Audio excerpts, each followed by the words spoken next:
Guys, welcome to another episode back in the studio today, Jibber with Jaber. Today I have an amazing guest with me. He is he's a lot of things. I shouldn't really tell you. He's a ninja, so I shouldn't really be giving up his identity. An actor, fight choreographer, stuntman, Najmeddin Haddad. How are you, bro? I'm good, man. It's a pleasure. It's a pleasure to finally meet you. Yeah, my pleasure to be here. Dude, you know the thing is, it's quite funny. I wanted to tell you about your Instagram.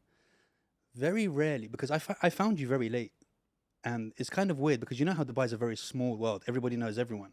And it was only not long ago that I saw you, but I like your Instagram because very rarely do I click on an Instagram and go past the first three pictures. Like a lot of people are just not engaging with their stuff. I remember I looked at your one and then I was there. I was like 20 minutes later, I was still looking at shit like flipping and jumping and swords and that. And I was like, yes, Never gets boring. this is the kind of Instagram that I like, bro. What got you? Oh, also, I've got to mention, let's talk about you being one of the youngest fifth dan black belts in Shotokan. How young is one of the youngest? Well, you've done a nice research. I can't even remember, man. This was like 2006 in Cyprus with my master, may soul rest in peace, Hideki Yukomoto. I was 25, 26 years old Wow. then. And I mean, I'm supposed to be like at 38, 40 to get the to get the fifth dan black belt, but the skills were I've spent my life really training hard, and this is all that I do. So we asked for it, and they granted the test, and they gave it to me, and I passed it with flying colors. It's pretty tough because fifth dan black belt, you have to fight with 5 different fighters who are at least 3 dan black belts and above. And I do traditional karate, which is no glove, no weight class, no protection, no mouth guard.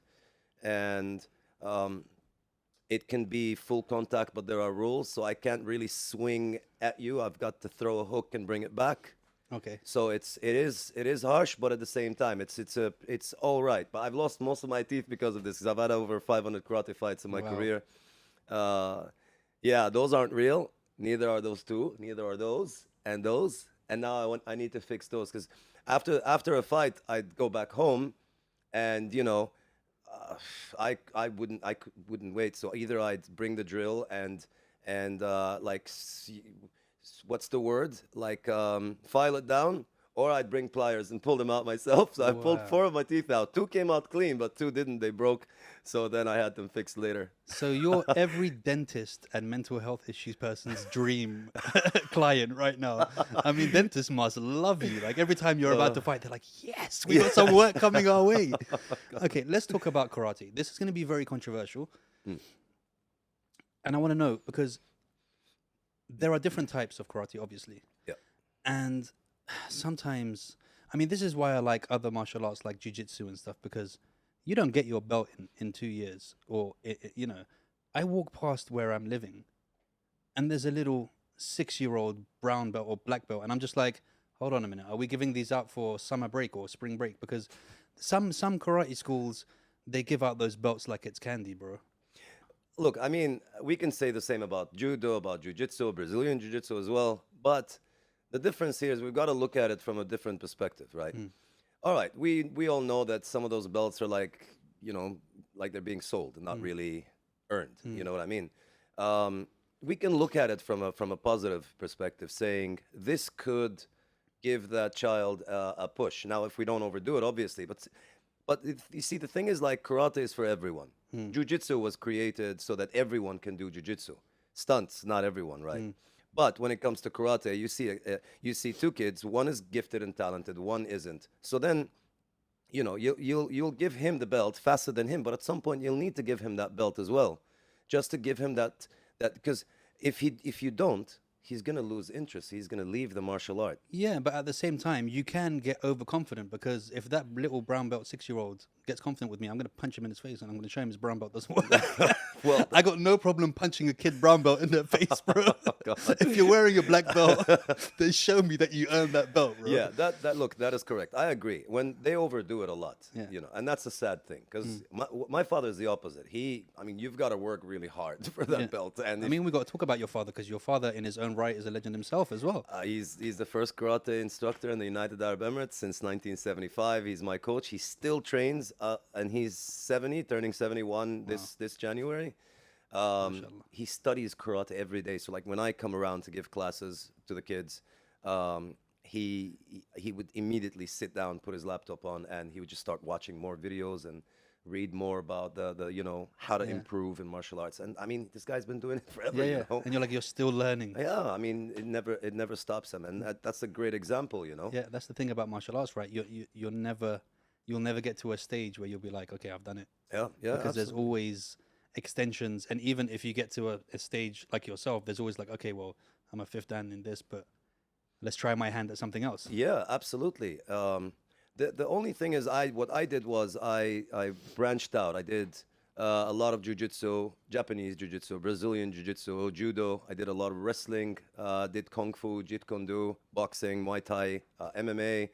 I fought 25 professional fights, 24 wins, Wow. 22 knockouts, 1 submission, and 1 referee decision. It's been a good record, but I don't intend to fight anymore. No? No, not really. No time. And, to be honest, you know how it is in the Middle East. We're not, fighters are not really given that. I mean, the highest I ever got paid was in infusion when it came to Abu Dhabi a couple of years ago. That's when I thought, okay, well, I mean, at 38 years old, finally Yeah. I get paid proper for a fight. But I got paid like really proper. But then I got another couple of offers after that were back to, Yeah. how it is here. You're like, I got 3 teeth left. I'm not gonna give you unless you're gonna pay me enough Yeah. for these last ones. Yeah. I mean, no fighter here can say that they get high pay because unfortunately, this is how it is when it comes to the Middle East and Dubai.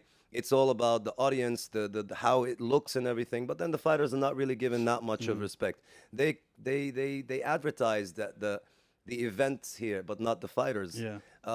Which is what UFC is so smart about. They invest so much money. I mean, Conor signed a 5-deal fight without ever even having to show a fight to Dana White. So Dana White was in. I don't know if you know this. Dana White was in Ireland, and his friend said, "I've got this fighter. He's really good. Have a look at him." And he said, "Look, I don't have time. I've got to fly back. Send me his stuff later." Flies back, calls him up again, his friend. He says, "I've got to show you this fighter. He's really, really good, and he's loud." Yeah. So he's like, "You know what? Fly him to me." Flew him over. And they were Dana White was supposed to pick up Conor and take him to dinner. So they sat down in the Ferrari, and they ended up the whole night, without going to have dinner, just driving around the car. And he was sitting there listening to Conor, talking over and over about how he can do this and how he can do that. And he loved it. And he's like, there's a contract, 5 fights. Wow. The first fighter to ever fight in the UFC without showing his fights. And Conor is very marketable. I can see that whole conversation going where Dana White is just looking at him and is just like, And Conor's like, there's those dollar signs just floating on top of him, right? He's just like, yeah, this guy's gonna make me money. well, you know what? Dana White is very smart. He invested money in the fighter. The UFC is already a brand. But I mean, look at where Conor took them to fights in boxing rings, and Yeah. everyone's attitude in the MMA world changed, because before it was always about the fighter who is, humble and decent and sweet, and then when Conor came all loud and Aldos. everything, everyone started yeah. copying him. Everyone started doing it. He brought back that Muhammad Ali, but Yeah. but with But more street version. more than- street version, More yeah. Irish pub kind of thing, yeah. yeah. So, and then you have that contrast, that incredible contrast of Khabib coming up with his, very like quiet and Down to earth, very down to religious, earth. very kind of straight. Yeah. And this is the thing that I was saying. Look, I grew up in a very multicultural society in the UK. I had a lot of friends. I always knew if it has a stan at the end of it, if it has a Jean at the end of it, don't fuck with these people because they're not the same as you, bro. Certain jokes that you can get away with, like that's why when the whole Conor Khabib thing was going on and he started getting a bit too into it, I was like, this is a bit too far. There's certain kind of cultures and stuff that they don't mess with those mum jokes, or they don't mess with those religious jokes, or they don't, you know, you can't do that. So Yeah. I kind of saw him being doomed from the beginning. I was like, listen, even if he didn't beat you, some spiritual thing is going to come into him and beat you for him. Do you know what I mean? So like, there's certain people you Yeah. need to kind of, and I feel like that Conor didn't kind of gauge that when it came to Khabib, and he kind of, I think he learned from it after, because even after that you noticed he was a bit kind of less for a while in how raw he was with that. Very, very look, business-wise, it was very, very smart contrast. I mean, this is what we need. It was This like is it was the good against the evil, right? It was kind of like literally, yeah. exactly, literally that, you know.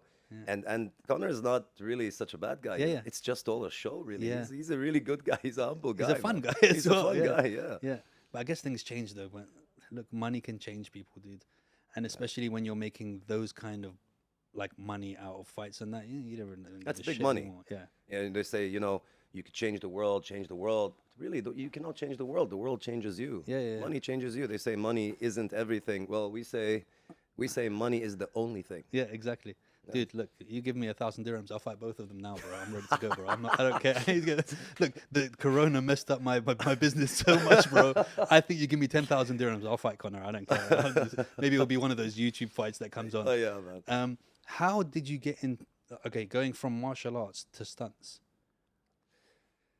Well, I was how it all happened was in one of my karate fights. This Russian promoter saw me and he said, "You want to fight Muay Thai?" And I said, "Yeah, sure, I'd like that." And it started. I went into the Muay Thai world and stuff, but I always wanted to be Yeah. an actor who does his own stunts. Okay. And I really tried. I did a lot of like all these short films and I did a lot of like commercials and stuff, but I never really, you know, Yeah. and this is to be honest, this is a really difficult business to get into, no matter how good you are. Yeah. You know? So my friend gives me a number. He says, those two numbers are two Syrian directors. Okay. Speak to them, you know, and introduce yourself and get yourself in there. So I thought, I'm going to do that. But were you doing stunts at this time? Not yet. No, I was not just yet. training by myself. You were just but- doing forward rolls and be like, yeah, this could look cool. Yeah, I do a handspring, you know, Yeah, yeah. one-handed Yeah, yeah, cartwheel. yeah, yeah. And I contacted them. So the wife, their husband and wife, and the wife answered the phone. She said, "Call my husband. He can help you with that." I said, "Okay, great." So I called the husband, and he's like, "Yeah, hey, how you doing?" He's really nice. And I said, "Well, you know, I'm an aspiring stuntman and an actor, and I'd like to introduce myself. I'd like to show you some of my work." He was like, "Oh yeah, just definitely. Just I'm a bit busy now, but do send it to me on WhatsApp." I said, "Sure." And I just saved the number. And as I wanted to send him the WhatsApp, he had blocked me. No. But this is how it is in this kind of like, you Yeah, know, yeah. in this industry. Arabs, bro. You fucking Arabs mess it up for all of us. All of us. Habibi, sure, of course. They make you feel No like, problem. yeah, they make you feel like tomorrow your whole life is going to change. And then you're just about to save their number and it's just blocked and you're like, oh, you Arabed me just now. Yeah. Excuse me. Go for it. Man.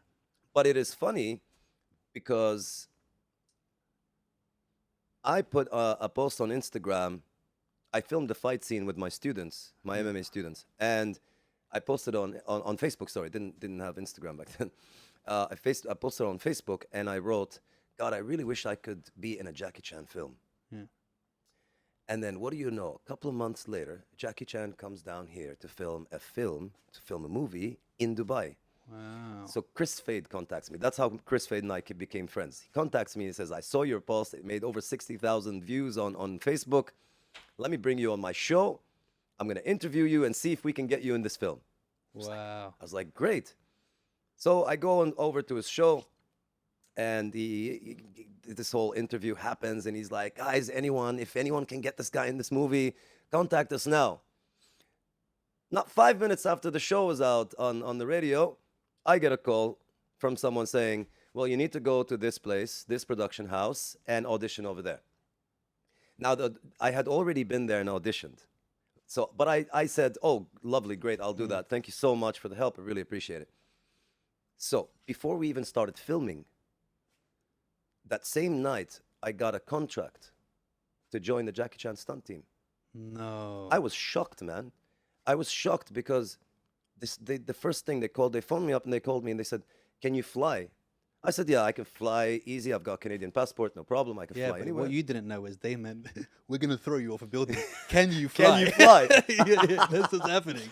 Oh, and I just said, wow, yes, I can, no problem. Next day I go there, I sign the contract, we film here, and then Jackie Chan takes me with him to Beijing. Wow. It was funny because the first VHS I ever watched in my life was a Jackie Chan Yeah. film in the 80s. This is Police Story. Which one? Police Story. Yeah, of course. I was big in all of those movies. Yeah. Such a good film. 1 and 2 and 3 were just incredible. 1 and 2 were like something, you know.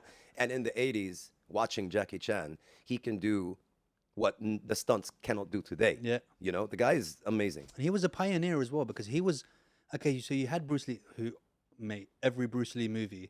There is not one Bruce Lee movie I'd watched where I didn't react with my sister or my brother the same movie over again. I would dress up. I made my mum buy me these plimsolls. Yeah, you know the Bruce Lee shoes, and I would wear the white socks with them, bro. I had the baggy trousers, and we would do the whole my house. Enter the Dragon. We did Enter the Dragon. So my house had stairs. Yeah, so I'd get my brother and sister to stand on different levels of the stairs.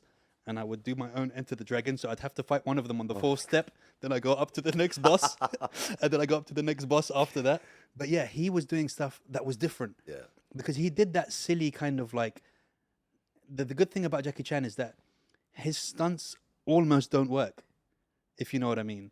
Like where he'll fall, but he also shows him falling and hurting himself. And like these kind of things, which was good. That was like... real. Yeah, real. Real. He'd get his fingers trapped in things and all of those things. Yeah. And there was a point where he actually stunt doubled for the stunt.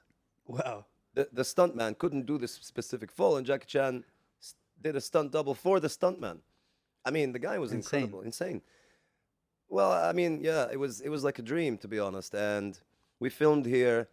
We filmed the fight. Me and Jackie Chan filmed the fight scene here. It was short, but it was really cool. It was longer than the one with Zac Efron and Jessica Alba. We'll get to that. Yeah, but it was pretty cool because it was fast. And I threw a swing at him. If I didn't miss, you know, we'd be in trouble. You know what I mean? How quick and how good is Jackie Chan in those situations in real life? He's fast. Yeah, super fast. He was 61 at the time, man. Which film was it? Not the recent, not Kung Fu Vanguard. Yoga. No, the one before that. Yeah. He was fast, to be honest. He was fast, but he would punch me for real, and he cut my lips, both of them. No, but look, to be honest, I would love to be able to say Jackie Chan punched me in the face because I've been punched in the face by much less names in the past. So We all did. do you know what I mean? So to say Jackie Chan, like, you know, Yeah. that's amazing, dude. And how, I mean, were you coming from a martial arts background and, you know, being a fanboy essentially of Jackie Chan when you were growing up? Because if somebody told the young you watching Police Story, one day you're going to be doing a fight scene with him, like, how did that feel when you actually got there? Were you kind of like a bit fanboyish in the inner child of you that was like, wow? The first thing was a shock because Jackie Chan's taller than me. No. I didn't believe it, man. Wait a minute. You're taller than me. So, so is Jackie Chan taller than me? Yes. No, I refuse to believe that. I swear to God. I always imagined him being really short. I was shocked, man. I was like, what? Wow. How is this guy taller than me? Maybe it was an AI. They recreated Jackie Chan. Yeah. Well, I mean, he does wear, you know, he wears those shoes with With the big yeah, heels like that. but Yeah. even without, he was taller than me. Wow. And he was pretty built at 61, 60. He was turning 62 then, but he was pretty built, man, and he was fast. Yeah. And then he actually did his own stunt. There was a bit where I'm standing on the rug and he pulls the rug, you know, Jackie Chan stuff. Yeah. So when I fall, he hooks hooks my arm, rolls on my back over me and flips me over him. And it was actually him who did the stunt. No one else did. Wow. We did it like 12, 13 times, and he wouldn't take a break. He's like, let's go again, let's go again, let's go again, just so that he can get it out of the way. Wow. Because he had like 3 surgeries in his hip, and he's got... It's like before this breaks, just make sure. A screw in his back and his shoulder. Proper and I work don't know ethic, what. right? Yeah. Yeah, and then we filmed the fight. We filmed the car chase scene. And he hits my car rolls over. And then we flew to Beijing. I was there for a while, trained with a stunt team. It was just all incredible. So are you doubling in this part, or are you acting in this part? not exactly acting. It was just a feature role. Just enough of the face to know it's kind of you, but not. Yeah. No, but I was playing a mercenary Okay. in the film. I'm supposed to be. Sounds about right. Yeah. I was playing the right hand man of the opposite role. Yeah. And he would send me to fight against Jackie Chan. Jackie Chan would beat me up every time. So Wow. And you know the really cool thing about Jackie Chan as well is, do you remember like at the end of the movies they used to show all the stunts going wrong and stuff like that? Again, that kind of thing. No one was doing that. Like if you think about it, from a health and safety point of view, from a that kind of insurance point of view, if this was an American movie back in those days, they would have been like, oh no, we can't show any of this. But he wanted to just show people that, look, this is what happens. These are, the guys that are getting broken on their head and these kind of things. Authentic. So your first stunt job was with Jackie Chan. Yes. Yes. What a way to start. No, dude. there was a stunt job before that. I was a stuntman in Star Wars 7. No way. Yeah. It unfortunately the cut never made it to the film. Yeah. It was just an explosion when I was running and then I jump. Yeah. I do have the credit on IMDb because I did it obviously, yeah. but it never made it to the final Okay. cut. Okay. But that was an official stunt job But before. still, look, again, you say it like it's a bad thing. You go, yeah, but the one before that wasn't shown was on Star Wars, so it's still a name. Yeah, Like that's if you cool. know all my stunts, one of them was me and Benga and Dira the other day. We kind of ran in front of a car a bit too fast, and and we just made it out the way. Do you know what I mean? We weren't getting paid from that, and we're not going to get any IMDb credits either for any of that shit. But yeah, that was always, the whole when you were growing up, WWF was around, Ugh. wrestling, these kind of things that. I think we were all pretty much doing some kind of stunts by getting pile drived onto the floor by our brothers and In these kind of Sharjah. things. Yeah, right. That's crazy. And then, so what? So from there, your experiences have taken you, I mean, all over the Yeah. world, right? I did a film after that in Holland. I was a supporting role. I played a Russian assassin, and I did a crazy stunt there. So we filmed in Amsterdam, in Leeuwarden, and in Belgium, in Spa, and it was on a castle on the top of a mountain. So I wanted to, because I was a stunt coordinator for that movie as well. So I created this stunt where I would run on the edge of the castle, but there were no ropes and nothing on the other end. So if I do slip and fall, it was about a 50-meter fall, and then like an entire, Just the hill, all the continuous whole down, yeah. mountain, Yeah. trees and everything, and even where I was running on the edge, it was like that. It wasn't flat, so it wasn't Okay, very yeah. very comfortable to run on that. And Should have been wearing the Bruce Lee plimsolls. They're very light on your feet, bro. well, I mean, I did the stunt. It was pretty cool. It was scary. Everyone was really afraid. But I ran. They caught it with a drone. It was amazing. Okay. After that, I got a call from Yash Raj Films for a film in Bollywood called Tigers in the Hay. Nice. I played a supporting role there as well. I played a character called Hakim, psychopath killer, who is based on true events. He takes 25 nurse hostages in a hospital, shoots them and kills people and stuff. They say that life imitates art, and there seems to be a trend here going with all of your acting things going on. So I don't know whether you have a bit of a psycho inside you yourself. Well, I mean, you've got to do it. See, every time people ask me, why do you do stunts and everything? And I've broken up every bone, like every finger, knuckle, arm, my foot, my right leg about 30 times, my left leg over that, my ribs. 30 times. Yep. You've broken your leg 30 times. Over 30 times. So if I blow hard enough, it's just gonna. And I dislocated my jaw once. I saw my own teeth because my jaw was there. My nose, obviously, my hip, and 3 of my backbones on the spine. Just the tips, 3 of the tips were cracked.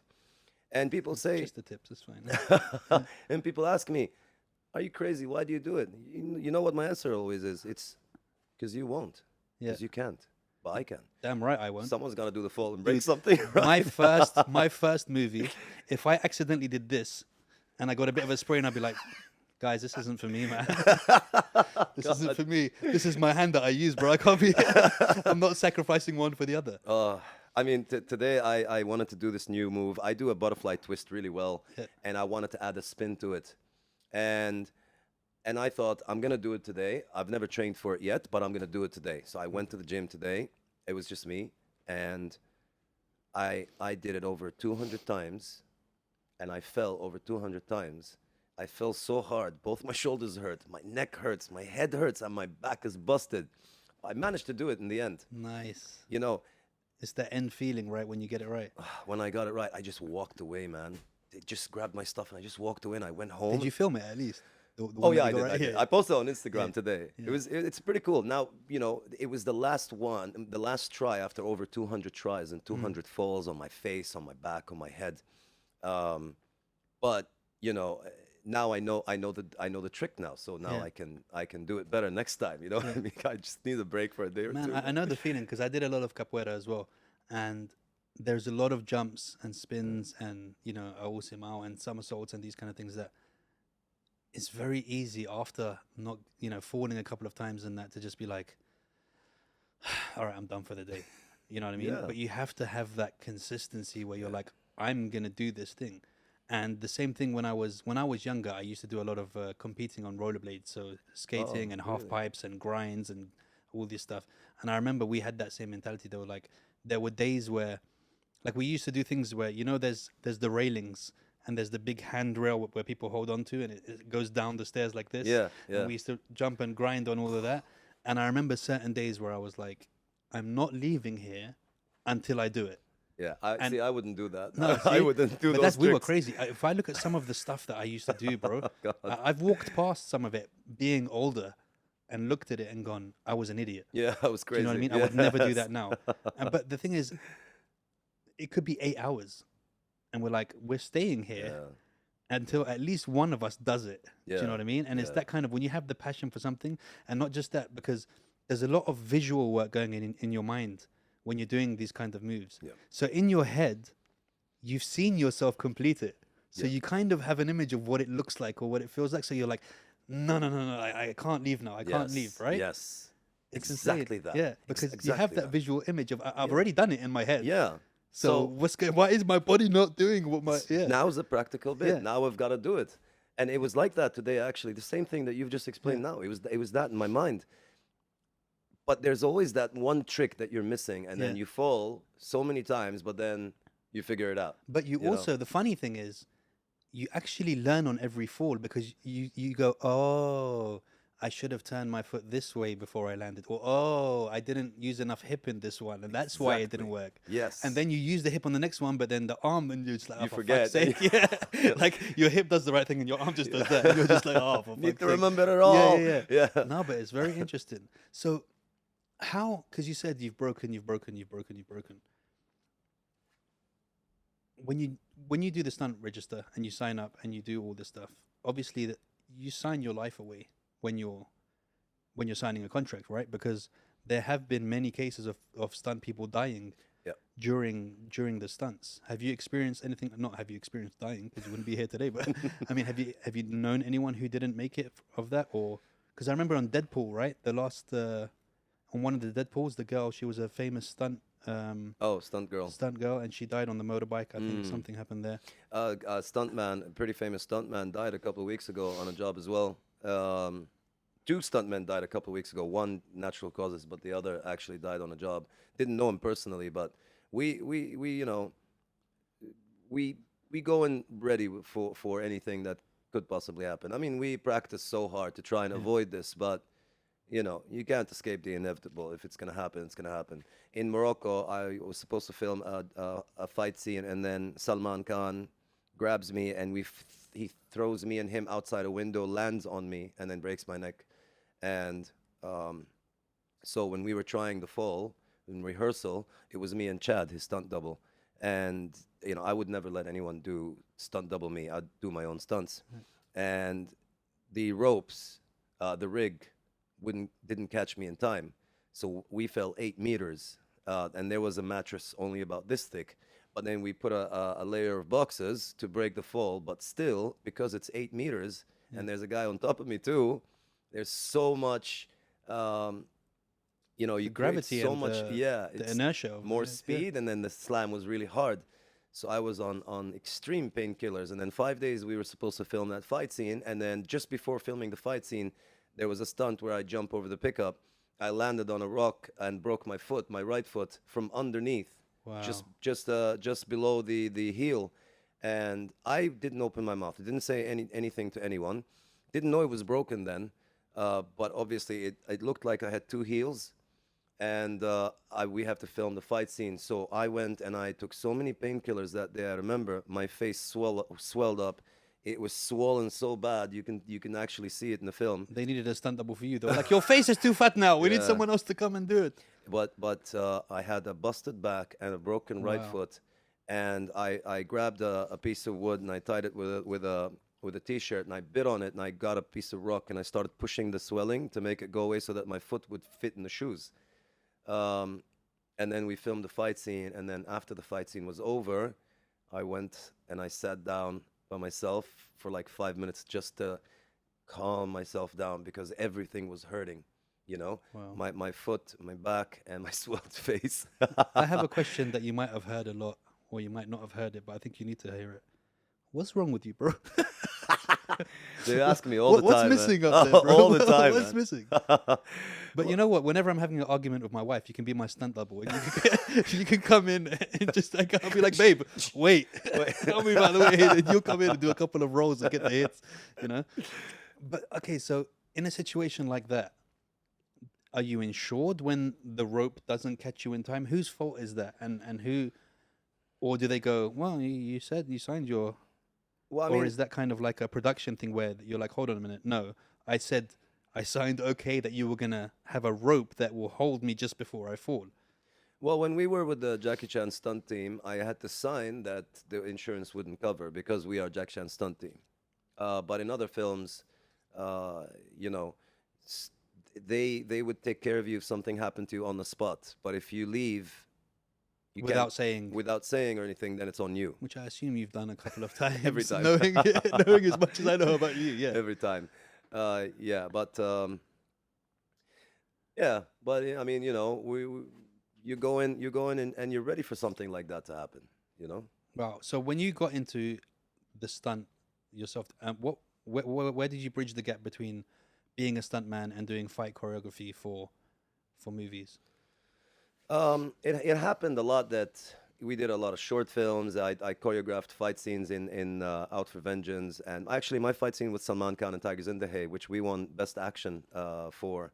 Uh, it was my choreography as well. Um, So you won it. well, I mean, You're like, I didn't want to say that, but yes, it was all me. but you see, stuntmen and stunt coordinators never get any recognition. They're Yeah. just so everybody would know, everybody watching this would know. We stunt double for actors, or we choreograph, or we do fight scenes, and we do stunts, and we do dangerous falls. But then we sit at home and watch the Yeah. actors take the Emmy Awards or the Oscars, and we just sit at home watching this. It just happened that with you know, naturally at the moment, all right, what's the choreography for this fight? What do you think, Naj? And I'd be like, well, let's do this, and that's how it started. And then I started stunt coordinating for films a lot, and I just got back from Lebanon a couple of months ago. Actually, I choreographed and stunt coordinated a TV show, a TV series called Hell's Gate, which comes out 12th September, hopefully. Um, so I choreographed season 1 and season 2. I played a role in season 2 because that character had to fight with the two leads, and I really wanted to do something with the two leads. So did the director. So the director's like, "Can you be that character?" And I said, "Yeah, I would love to." Um, so I mean that's how it is now. I fly to Egypt this week, hopefully for another film, but not a stunt coordinator, as fight choreography on this one. And probably when I'm there, they'll put me in a fight scene or something, you know, uh, like that. But yeah. So look, they say that Tom Cruise does his own stunts. Yeah. In your opinion, how much of that does he actually do? Because I think okay, he'll do the easy ones, but I think there's a because we were talking about this in the car. There are certain falls that you're not able to do. You have to learn how to bounce off something. You have to learn how to thingy. I can understand him doing a driving one or a jump one that's not too far where he'll land and roll. Yeah. But I'm talking about the falling off a building, landing on your back and all that stuff. Is he really doing those or? I can't really say for sure, Hmm. but I do know for a fact that he's done three very, very dangerous stunts in the world. One of them was, one of them was swim through a cave from one end to the other, and the cave is closed. So if he doesn't make it to the other end, You're dead. he's gonna die, and he did it himself. Now, this is not easy, but it's doable. Yeah. But obviously, there are falls, like you said. Those need to be by stunt doubles because we know exactly how to fall, where to fall. If I'm gonna fall in the stable, I'd be like, well, we definitely wouldn't want to. I wouldn't want to stunt coordinate a fall on this table because that piece The of beam metal is in the middle. When middle, it smashes, it's going to go straight into you. straight into you. So unless I wear a back protective gear and fall on it and actually just pretend that I've bent my back. But normally look, there's a lot of camera tricks. So I was asked in Lebanon, how can we film if I'm gonna hit the main lead actor with a chair to his face and it's a close up? Yeah. And everyone was like, we don't know, how are we gonna do it? They're all panicking. And I said, I looked at the stunts with me and I said, how do you think we should film that? If I'm gonna grab a chair and hit you in the face and film it in close up, and it's gotta look real. Yeah. What's the trick? And nobody would know the answer. But it's very easy. You film it from the back. it's close up shot. Okay. We film it we do it in slow motion. Oh, So I grab the chair, take it really slow, and then we push the chair against your face, and you do the whole reaction, and then we speed it up, and it looks like because most of it really is like that. Fight scenes nowadays. You look at Undisputed with Boyka, Scott Atkins. All of it is done at a. Love Boyka. He's a very talented man, and by the way, he's got a stunt double called Ibrahim, an Arab dude. Yeah, I know Ibrahim, but it's not what it looks like, because you see, we would learn the fight choreography, you and I, and then we do it in a certain timing. Yeah. And then Oh no, you can tell Undisputed has been sped up for sure. yes, but it's been sped up a lot, not a little bit. Yeah. You know what I mean? But it looks really authentic because they even the slower they do it, the more flexy they can get with muscles. So then it looks like it's actually really, really hard, and the muscles even look better. Yeah. So there's a lot of tricks to it. Speeding up a butterfly twist in putting it in slow motion, and then fast landing. That's because probably the landing isn't so great. You know what I mean? So it's a lot of tricks, but it's a lot of stunt work. Obviously, you've really got to be light on your feet. Do you enjoy it during or after? Is it after you finish, you're just like, now I enjoy it? I enjoy all of it, like throughout. I enjoy doing the stunt, filming it, and editing it myself as well. I love editing. I mean, I'm looking forward to this Lebanese TV series that we filmed. I wasn't involved in the editing. I'm sure they know what they're doing, but I really wanted to be involved. But we came back. Because you know as well how to edit it right and how it's supposed to look. You get someone who's not a fighter or is not involved, they'll edit it how they think it looks good. Yeah. And I mean, look, you only need to watch an old Egyptian movie of the street fights, bro. And you're just like, because I remember I used to watch those when I was younger, and I was like, and coming from the Western world, raised in London, you look at these and you're just like, oh my goodness. Like even the sounds are delayed and everything like that. What do you think of Indian movies, bro? Because you get some random shit, like the guy will jump, float in the air for 15 seconds while spinning 2 cars around. Yeah, well, I mean, those and Chinese films, they're fighting on a tree. Like, come on, man. But you say that. That's a question that I wanted to ask you. Now, I don't know if this is a psychological thing or not. How do you feel when you see a fight scene, like a Shaolin fight scene, but with a white blonde person in it? Because for me, it's always like, even if they're good, it's like it just doesn't look right. It's just, especially when they're dressed up in the stuff, and it's just like, like that scene would look much better if it was a Chinese person in it. Yes. To go with the whole image and background and where it's supposed to be set, like Keanu Reeves in that. Which movie was it? Oh, Matrix. No. The Sword 7. 47 Ronin. Yeah. 47 Ronin. Yeah. As good as it was, and as good as the choreography was, it was just missing that. Yes, I agree. I mean, you said it yourself. It's the image, right? Yeah. You want that image, and then there's something that's Something that's not quite right. Yeah, it's not right, and it's not standing out in a good way. Yeah, You yeah, know what I exactly, mean? right? I agree. I agree. But that's up to the stunt coordinator being involved with the casting director. They need to sit down together. Lebanon did the smart thing with me in this TV show. Some of the talents I was involved in selecting. Now, not the main, not the lead. Yeah, lead obviously because they need the big names for the. yeah, but I mean, the lead never did martial arts before, and he's in a fighting show. So when I came there, we had to start like almost from zero. Yeah. So he was training boxing, he was training Muay Thai, but not fight choreography, kind of like fighting. Yeah, yeah. So I have a solution for that. I sat him down and I said, "Look, what's your character?" So he started talking to me about his character in the series, and I said, "No, what's your fighting character?" So I said, "I'm supposed to be this aggressive guy who's calm, who's fast." And I said, "Okay." So stand up. He had stood up like that, elbows sticking out a little bit, not that posture that you want to see. Yeah. And I said, and that's easy. Look, for a good stunt coordinator, you've just gotta find a way around things. That's it. There's no, oh, okay, we'll just deal, we'll just be okay with that. And I said, all right, put your hands down, and we're not gonna do the stance, the fighting stance thing anymore. You're gonna be one of the fighters that's swift with his shoulders and moves and ducks and rolls. And it looked so good on him, man. And he pulled it off so well. Fixed up his punches a little bit. Trained with him every day. Trained him every day for hours. Yeah. Boom. We filmed season 1, season 2 fight scenes. Boom, boom, boom. In a row. In like a couple of weeks, we were done. Wow. Yeah. That's insane. That I mean, but I guess that's the years of fighting, and your own fighting, and that you can kind of, this will look better on you, not this one. Yeah. Now you did some choreography. Was it acting as well with Zac Efron and Jessica Alba? Oh, that was just it was just a short couple of fights. I did a fight with Zac Efron and a fight with Jessica Alba. Okay. Did she ask about me? Well, everyone was asked that. I had this radio, FM radio, call me up and say, does Zac Efron have soft skin? Yeah. Oh, no, wait. And I said, well, when he elbowed me, he was wearing a jacket, so I couldn't tell. But he did punch me in the face, and his knuckles were soft. And she was like, oh, I was like, next time you do Jessica Alba scenes, I think you need to bring your double in.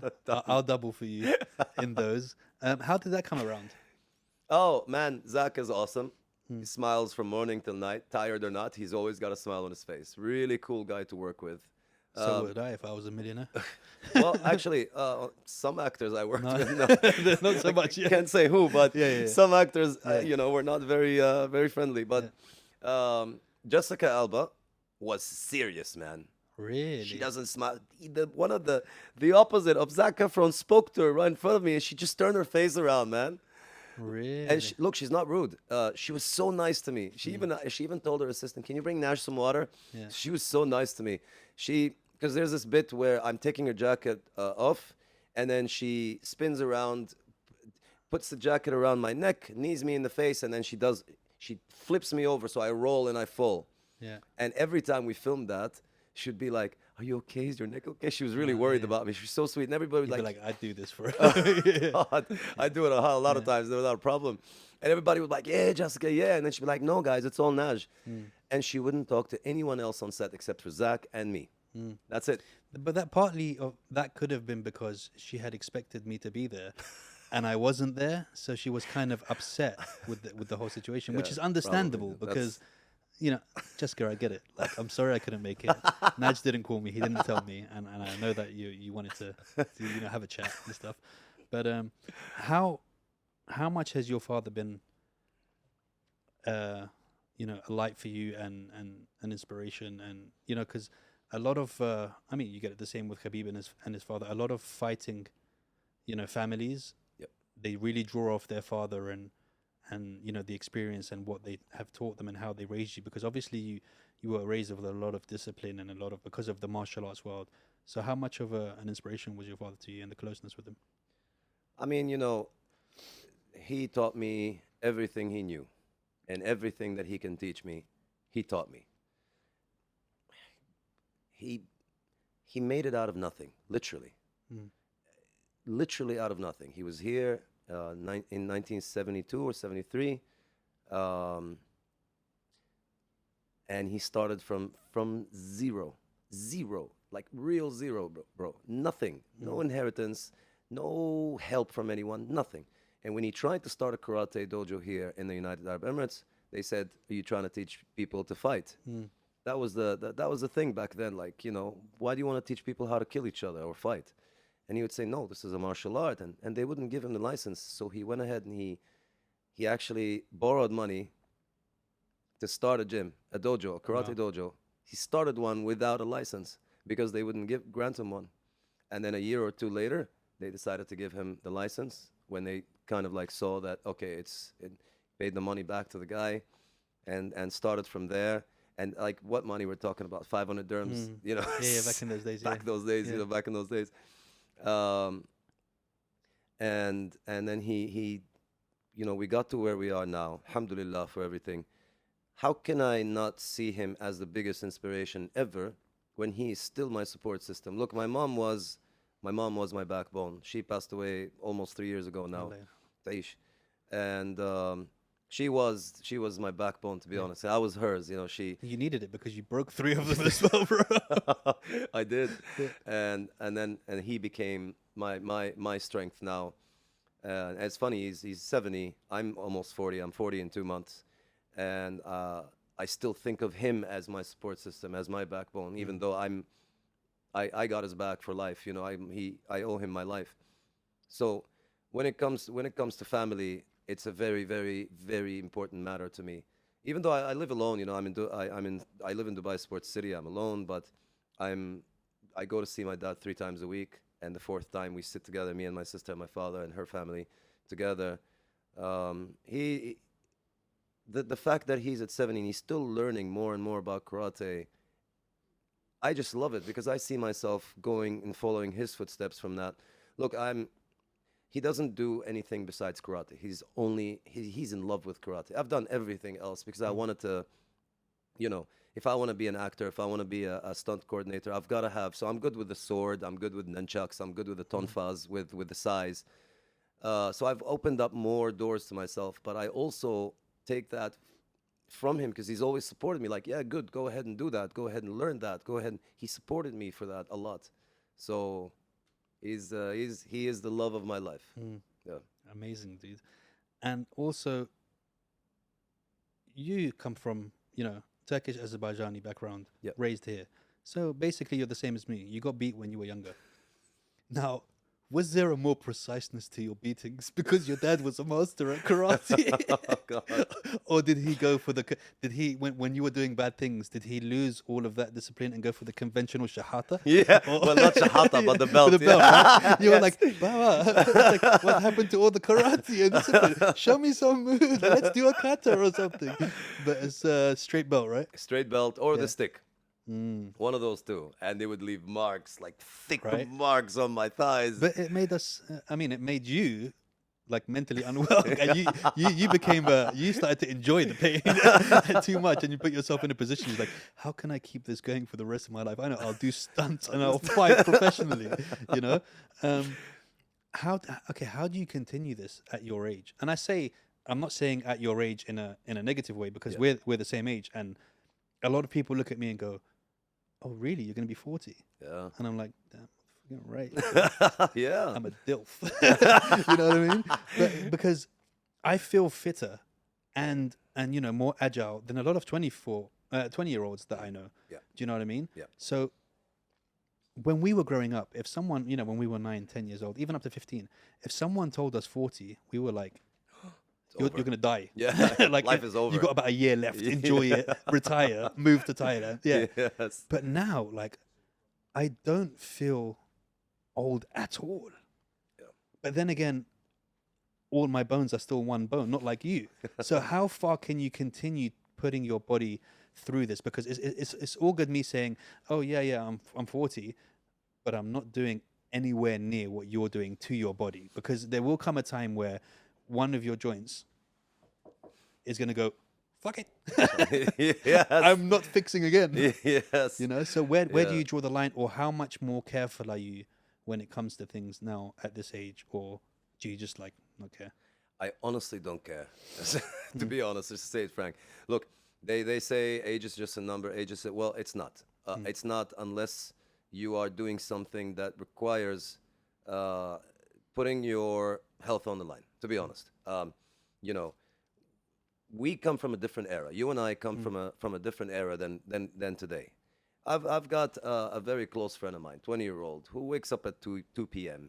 You know, a lot of those kids nowadays, they're very good at computers. They're very smart on the laptop, you know, but they're lazy. But put them in any real life situation and they wouldn't know what to do. They wouldn't know what to do.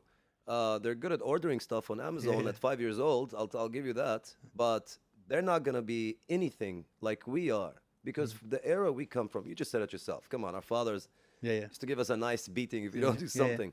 And I don't intend to do that to my kids, to I'm be the honest. same. I wouldn't beat my kids now. Yeah. So my twins, they're like 4 years old. Yeah. I don't. And I don't have the need to. But I appreciate the way I was. I needed some licks now and then. I needed it. I deserved it and I needed it because if they didn't give it to me, then I would have been a lot wilder than I am now. And I think as times changed, back then it was okay. It was the standard. you know? It was the standard. We were different as humans. Yep. You know what I mean? And that's all we understood. Yep. But now that we've evolved and we start to learn things, then we understand differently how to, you know, talk to kids and stuff. Absolutely. I mean, the easiest thing I can do when I get married and I have a boy and a daughter, I'd send them to do wrestling at a very young age. This whole Instagram and stuff, that's going to have to wait until they're a bit older. You know, that Unless kind you're of thing. posting your wrestling. Yes, well, you know what I mean? I'm not going to have, I'm not going to beat my kids, obviously. But at the same time, I'm not going to have them live this kind of... Look, totally. I'm the kind of guy, and I'll tell you this, man, and I don't know how everyone would react to this, but if I feel that my son is good at wrestling, I'm probably not going to send him to school. Yeah. Why would I send my son to learn stupid mathematics and chemistry and physics?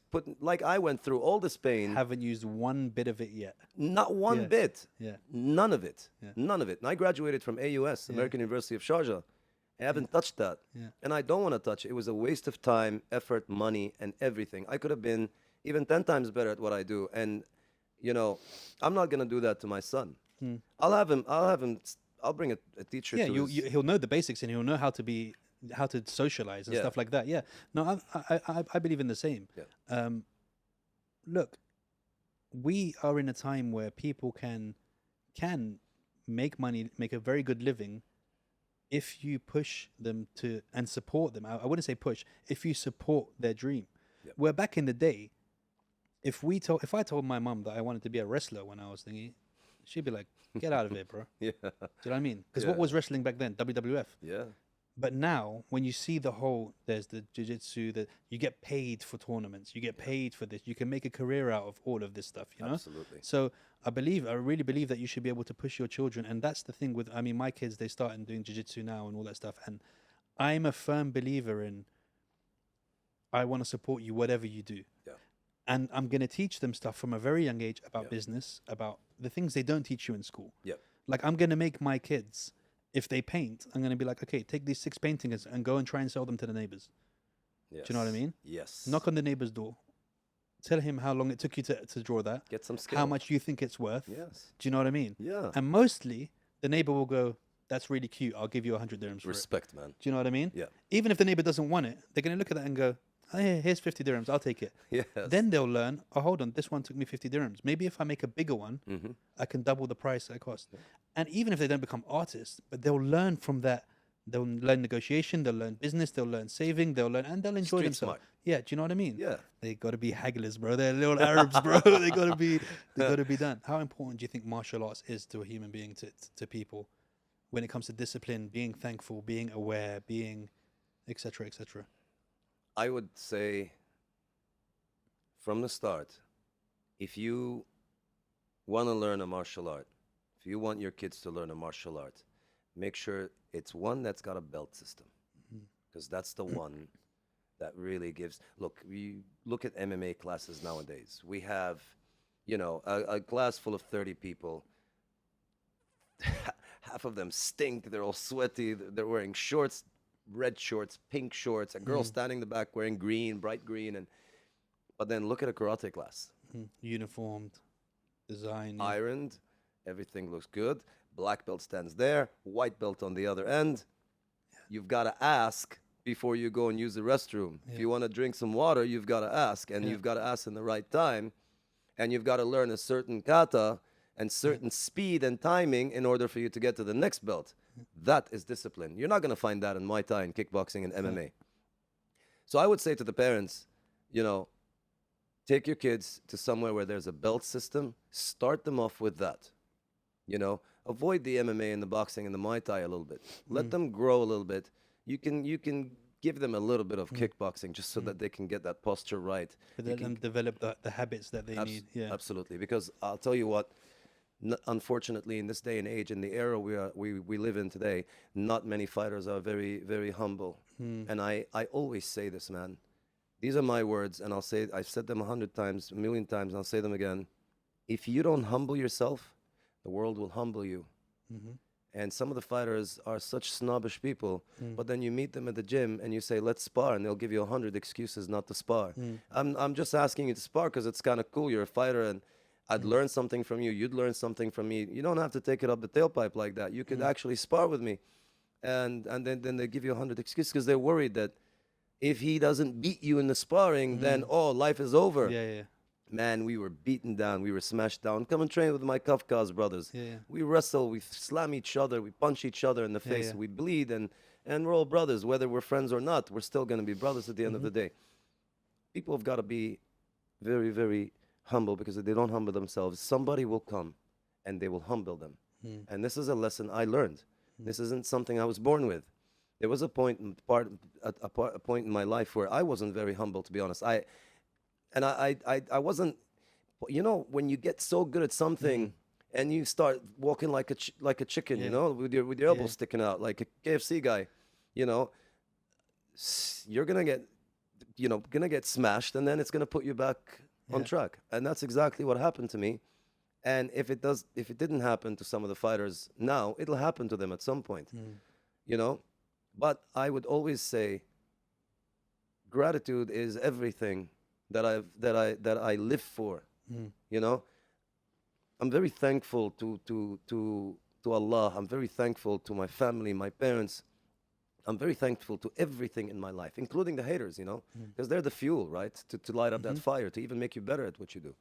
And you know, once you say thank you to everything, and you say Alhamdulillah, you thank God and everything, and you're always thankful and happy with no matter what happens in your life. And there will be times when we get smashed and we will get punched and we will become broke. We will, you know, besides doing it, making it, you know, winning a world title, blah, blah, blah. There's so many things that will happen to us that will bring us down and tear us down, and we've still got to be happy with where we are. You know, this is what I'd always say. This is something that I would like to say to everyone watching this now, actually, that it's all about really being thankful to everything that you have, everything that you don't have, because you don't have it for a reason, you know. And that's exactly what I would say. Man, I totally agree with you. Even the whole, I mean, I heard something the other day about being thankful for waking up in the morning, and how much for granted people take that. Like, if there was 100 people in a room and I said to every one of them, put your hand up if you'll accept this $1 million from me, this $5 million from me, how many of you would take it now? Every single one of them would put their hand up. Now, if I then gave you the $1 million and I said, okay, if I told you that by accepting this $1 million, you won't wake up tomorrow, how many of you would give it back? Every single one of them would give it back. And that indirectly shows you that your life, your waking up in the morning, is worth more than $5 million to you. That's correct. That money means nothing. True. You know what I mean? True. If there was that one thing where, you know, and it just makes you just realize, oh shit, I wake up with $1 billion every day, every single day, you know, and people just don't realize that and they take it for granted. But alhamdulillah, you know, everyone grows at their own pace, and I think people are becoming much more aware of that, especially with what's happening in the world and all of that, man. Yes, you're saying that, actually. I agree 100%. So, I mean, that's all we can do. Dude, it's been an absolute fucking pleasure to have you here today. I wish we could go on for longer. I think we definitely need to do a part 2. Yes, absolutely. For sure. Apologize again to Jessica for me for me not being there that time. But we'll iron out the edges and stuff like that. And again, I need you as a stunt double, because when my wife sees this, we're gonna have a fight. So I need you to come in there. Is there anything else that you left out that you wanna say to everyone, or?